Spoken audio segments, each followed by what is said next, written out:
အားလုံးပဲမင်္ဂလာပါဒီနေ့အတွက်ကတော့မိတ်ဆွေတို့အတွက် message ပေါ့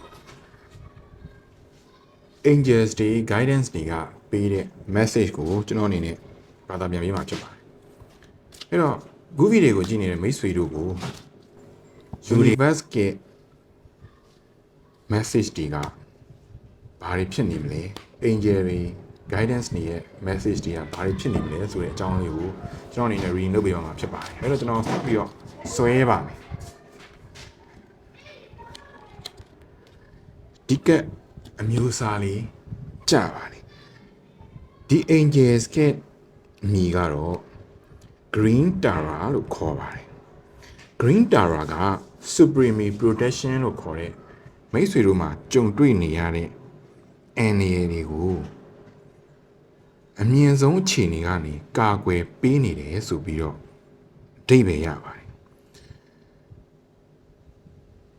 အဲဒီတဲ့ကြောင့်မလို့ဒီ angels ကနေမိတ်ဆွေတို့ကိုကာကွယ်မှုတွေပေးနေတယ်ဒီနေရာမှာကိုယ့်အတွက်မဖြစ်နိုင်တဲ့မလိုလားအပ်တဲ့မကောင်းမှုထင်တဲ့အရာတွေကိုဖြတ်တောက်ပေးလိုက်ပါ